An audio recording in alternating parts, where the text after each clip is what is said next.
अगर सब रैक को देखें तो एक होता है लॉजिक सब रैक,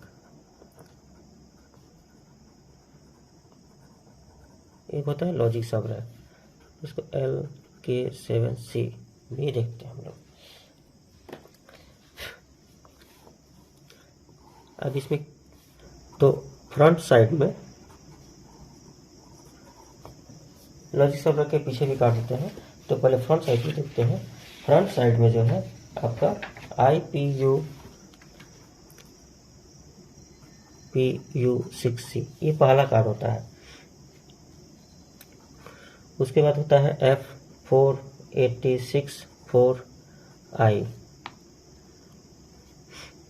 उसके बाद तीसरा कार्ड होता है FSIO और नेक्स्ट FSIOEX मतलब एक्सटेंडेड। ये इसका फ्रंट। बैक साइड में बैक व्यू में इसके जस्ट बैक में आपका DID ट्रांसमिशन कार्ड FIO7P और एक्सटर्नल FIO7 एक्सटेंडेड FIO7P, ये इसका बैक में होता है। ये फ्रंट साइड का कार्ड होगा, ये बैक साइड का होगा। ये हो गया आपका लॉजिक सब रैक का कार्ड। तो हर एक कार्ड के बारे में हम लोग पढ़ेंगे। एक होता है आपका EP5 सब रैक।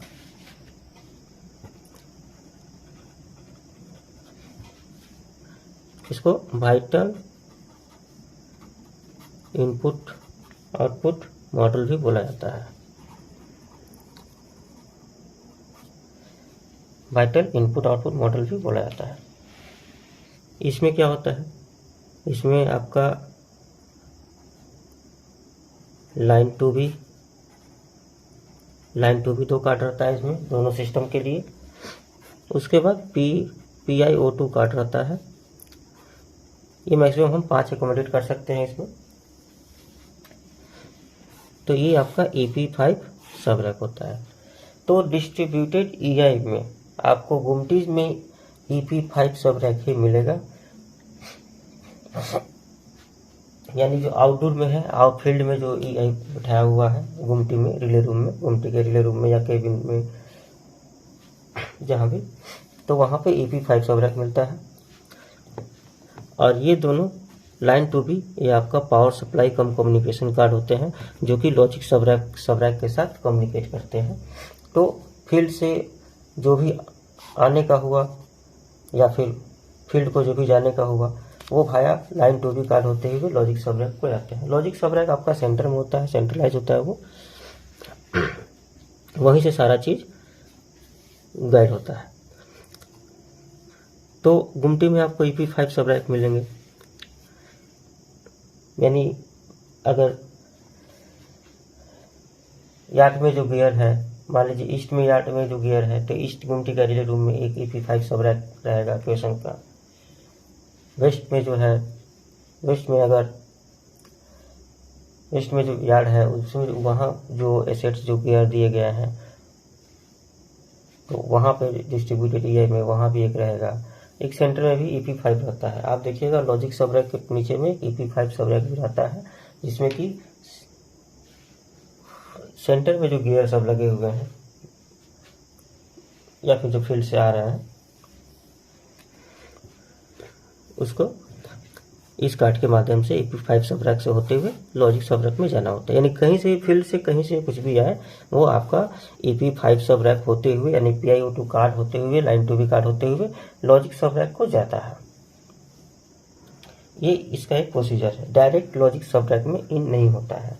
आउट होने के लिए भी लॉजिक सब रैक से EP5 सब रैक को जाएगा। EP5 सब रैक में ही PIO2 कार्ड यानी पैरेलल इनपुट आउटपुट कार्ड होते हैं, जो कि फील्ड को भेजते हैं या फिर फील्ड से आते हैं। तो EP5 सब रैक से होते हुए लॉजिक सब रैक को जाते हैं और वापस आगे पैनल को जो कमांड होता है उसके रिगार्डिंग वो मिलता है।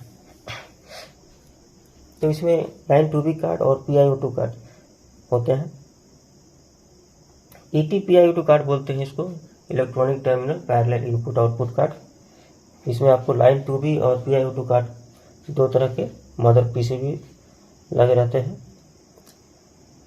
एक EP5 सब रैक में मैक्सिमम हम 5 ET-PIO2 कार्ड को एकोमोडेट कर सकते हैं और 2 लाइन 2B कार्ड को एकोमोडेट कर सकते हैं, यानी रख सकते हैं उसमें, यानी कि मैक्सिमम 7 स्लॉट दिए जाते हैं, 2 लाइन 2B के लिए और 5 पैरेलल इनपुट आउटपुट कार्ड के लिए। डिपेंड करता है आपके पास इनपुट आउटपुट कार्ड कितना है, कितना का रिक्वायरमेंट है। अगर 2 में होता है तो 2 ही लगाएंगे, मतलब मैक्सिमम हम 5 इसमें लगा सकते हैं। और एक इनपुट आउटपुट कार्ड में आपका 32 इन और 32 आउट रहता है। फ्रंट साइड के कार्ड, बैक साइड के कार्ड और EP5 के कार्ड्स, इन सबों को हम जैसे जरूरत पड़ेगी वैसे वैसे पढ़ेंगे।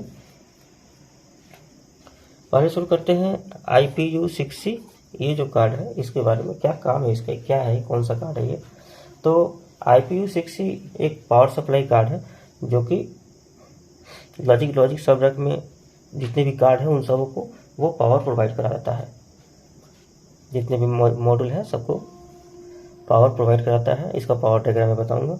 लॉजिक सब रैक में जो फर्स्ट के 2 स्लॉट होते हैं वो लॉजिक सब रैक के IPU6C कार्ड के लिए एकोमोडेट किए जाते हैं। इसका इनपुट वोल्टेज IPU6C जो पावर दूसरे कार्ड को दे रहा है उसका खुद का इनपुट सप्लाई 24 वोल्ट होता है, जो कि वाया DC-DC कन्वर्टर जो EI में नीचे में आप देखे होंगे, EI के नीचे में DC-DC कन्वर्टर लगा रहता है, वो 110 को 224 में कन्वर्ट करता है और वो 24 वोल्ट DC आपका IPU6C के इनपुट में आता है। और इसका आउटपुट वोल्टेज इन तो 24 वोल्ट होता है DC इसका, और आउट जो होता है वो 24 वोल्ट और 5 वोल्ट होता है। तो 5 वोल्ट वो सबके लिए होता है और जो 24 वोल्ट है वो FSIO कार्ड के लिए होता है। इसका एक पावर डायग्राम मैं बना के दिखाता हूँ। IPU6C पावर डिस्ट्रीब्यूशन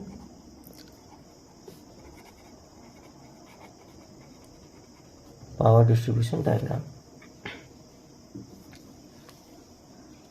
जो IPU6C जो कार्ड है, इस कार्ड का इनपुट जो है वो DC 24 वोल्ट होता है और ये आपका DC-DC कन्वर्टर होते हुए 110 वोल्ट इसमें इन होता है और ये इसको 24 वोल्ट आउट करके देता है, को 24 वोल्ट आउट करके देता है। अब ये 2 तरह के पावर को जनरेट करता है, एक 5 वोल्ट और एक 24 वोल्ट। तो लॉजिक सब रैक में जो कार्ड होते हैं F486, 4i, FSIO, FSIO extended, back side के DID, FIO7P और एक्सटेंडेड FIO7P।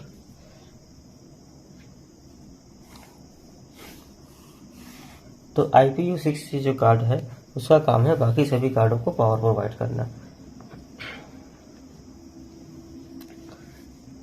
तो इससे जो 5 वोल्ट निकलता है वो 5 वोल्ट हर एक कार्ड को जाता है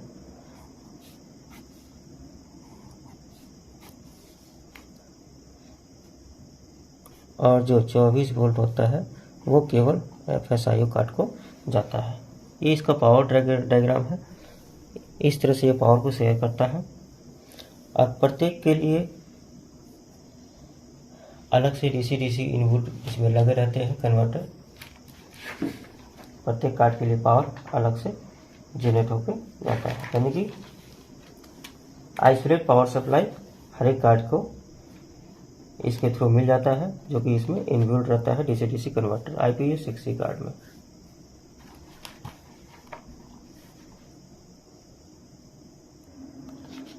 दूसरा जो कार्ड होता है F486, 4i, ये जो कार्ड है दूसरा, इस कार्ड का जो मेन फंक्शन है वो है कि जो इसमें भी जो जितने भी interlocking circuit station based data जो है जो IC कार्ड में रहता है उन सभी को प्रोसेस करना और उस डाटा को इनपुट आउटपुट कार्ड में भेजना।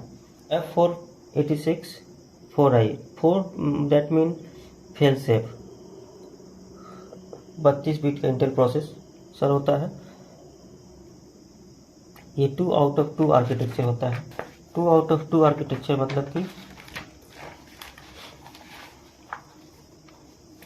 2 प्रोसेसर और दोनों का जवाब अगर सेम होगा तो ही प्रोसेस होगा, दोनों सिस्टम के लिए अलग अलग। अब इसमें जो आईसी कार्ड जो लगा रहता है जो कि एक कॉम्पैक्ट फ्लैश डिस्क होता है, और देखिएगा आप लोग ये F486 4i जो CPU कार्ड भी बोलते हैं उसको, उसके आगे में एक मेमोरी कार्ड जैसा लगा रहता है जिसको हम लोग कॉम्पैक्ट फ्लैश डिस्क बोलते हैं, कॉम्पैक्ट फ्लैश डिस्क है। इसमें जो इंटरलॉकिंग फंक्शन होता है उसका डाटा स्टोर रहता है। इसका जो मिनिमम कैपेसिटी है आईसी कार्ड का वो 16 MB होता है। तो आईसी कार्ड बस एक, जैसे हम लोग मोबाइल में मेमोरी कार्ड यूज़ करते हैं, मेमोरी कार्ड में जो भी हम लोग डाटा को स्टोर करके रखते हैं वो हम लोग अपना देखते हैं, तो वैसे ही आपका F486 4i कार्ड में कॉम्पैक्ट फ्लैश डिस्क रहता है जिसमें कि स्टेशन बेस्ड जितने भी इंटरलॉकिंग सर्किट रहते हैं, लॉजिक सर्किट, वो उसमें डाटा के रूप में स्टोर रहते हैं और उन्हीं के बेसिस पे उस सर्किट को प्रोसेस करके ही बीट को आगे लेके जाकर वाइटल इनपुट या वाइटल आउटपुट के रूप में ले जाते हैं या लेके आते हैं। उसके बाद नेक्स्ट जो कार्ड है मेरा FSIO, ये दोनों जो कार्ड होते हैं FSIO और FIO7P, ये दोनों जो कार्ड होते हैं, ये दोनों कार्ड आपके कम्युनिकेशन कार्ड होते हैं OPC और CPU PCB के बीच में, यानी कि 486 4i और ऑपरेटर कंसोल जो है या कंट्रोल पैनल इलेक्ट्रॉनिक टर्मिनल जो भी है उसके बीच में ये कम्युनिकेशन का काम करते हैं। इसमें 5 multimode fibre optical communication channel होते हैं।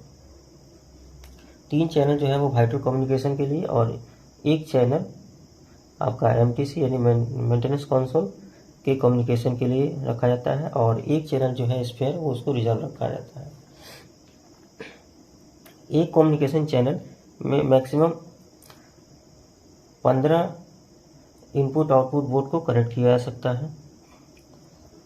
इसके पास 12 आउटपुट पोर्ट और 8 इनपुट पोर्ट ये होते हैं फेलियर मॉनिटरिंग के लिए। FIO7P जो है वो आपका एक कन्वर्टर है FSIO PCB का, जो इलेक्ट्रिकल को ऑप्टिकल में कन्वर्ट करता है और इसको वापस से ऑप्टिकल टू इलेक्ट्रिकल यानी vice versa, electrical to optical, ये कन्वर्जन होता है इसमें। उसके बाद है FSIO एक्सटर्नल और FSIO एक्सटेंडेड और एक्सटेंडेड FIO7P। ये कुछ नहीं, ये जो FSIO है ये आपका एक्सटेंडेड कम्युनिकेशन PCB है आपका FSIO का, इसी का ये एक्सटेंडेड है, एक्सटेंडेड कम्युनिकेशन PCB है। इसमें 3 multiport fibre optical communication channel होते हैं और हर एक चैनल आपका RS485 स्टैंडर्ड का होता है। उसके बाद जो DID का जो कार्ड है वो आपका इंटर सिस्टम ट्रांसमिशन कार्ड होता है, यानी ये कार्ड दोनों सिस्टम को एक दूसरे से एक कम्युनिकेट करके रखता है। इंटर सिस्टम ट्रांसमिशन कार्ड, ये आपका दोनों सिस्टम का जो CPU कार्ड है उसके बीच ये ट्रांसमिशन का काम करता है। तो ये था आपका लॉजिक सब्जेक्ट में जो कार्ड होते हैं वो कार्ड का क्या काम है। इसमें जब सिस्टम कॉन्फ़िगरेशन के डायग्राम को जो हम लोग जब पढ़ेंगे तो उसमें और आसानी से इस चीज़ को समझ में आ जाएगा कि कौन किसका लिंकअप किसके साथ है, कौन कहाँ जाके कनेक्ट होता है।